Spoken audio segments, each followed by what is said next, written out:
momento electoral siempre es un momento complejo porque tensiona, evita pensar las complejidades, las ambigüedades, porque de lo que se trata es de un modo muy arrojado a definir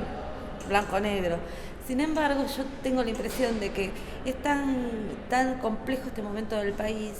donde el debate intelectual sería más imprescindible que nunca, sería más necesario que nunca, en el sentido de que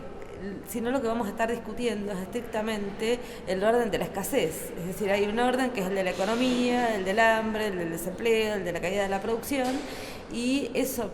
si se resuelve sin imaginación política, si se resuelve sin apelar a las fuentes de la crítica y a la idea de emancipación, nos condena solo a esa administración de lo que ya es escaso y raro, ¿no? Entonces me parece que en esos términos el debate intelectual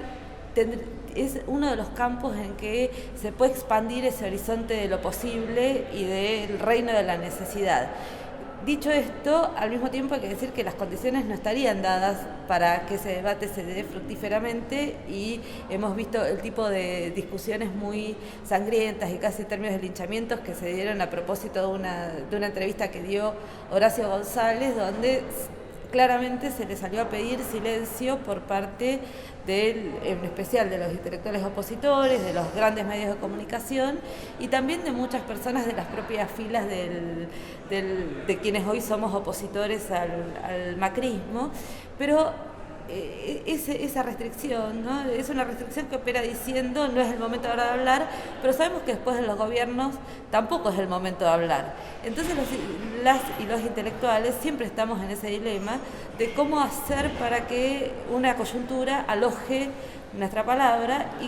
y sostener, como creo que hay que sostener que nuestra palabra, o ese tipo de palabra que es crítica, que repone problemas que son más intempestivos y que también repone un conjunto de tradiciones y otro tipo de lenguajes, debe ser no solo tolerada, sino requerida en cualquier presente. Bueno, en esa tensión entre un modo de lenguaje y otros modos de lenguaje me parece que se disputa no solo el momento electoral, sino lo que vendrá después.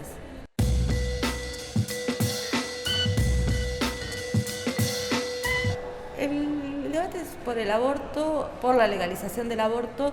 Creo que se abre no tanto por voluntad del gobierno que está terminando, sino por un desarrollo y un despliegue muy enorme del movimiento social. Son los feminismos callejeros los que de algún modo abren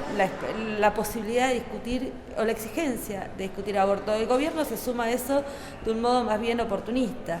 Por eso yo no creo que sea esa paradoja, en realidad es casi un desfasaje temporal. Si ese movimiento hubiera crecido como creció, no en julio de 2015, sino 2 años antes, es probable que ese escenario de discusión sobre la legalización lo hubiéramos tenido bajo el último gobierno de Cristina, y ella se hubiera manifestado menos reticente a tratar el tema que lo que se manifestó bajo su gobierno. El macrismo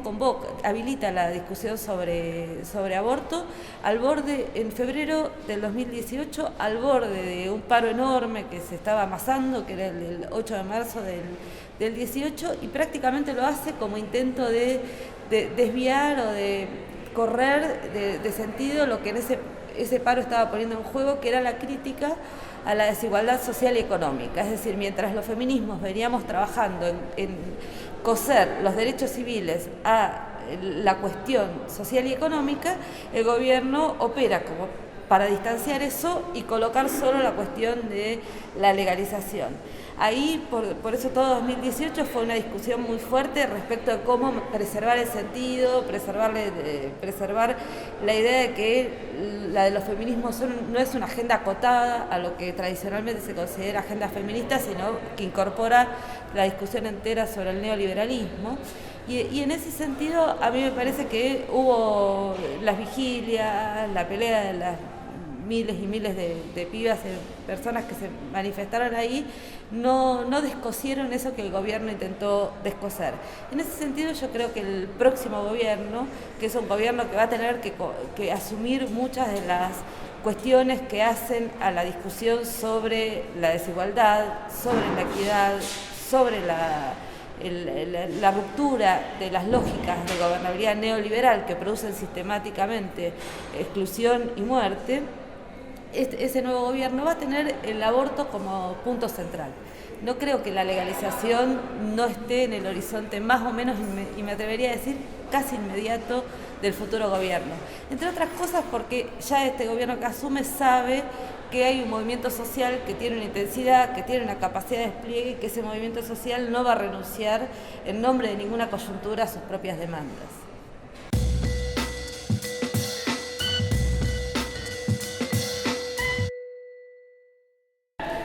Tengo la impresión de que hay algo que efectivamente es el camino desarrollista, que es un camino que por sí solo, digamos,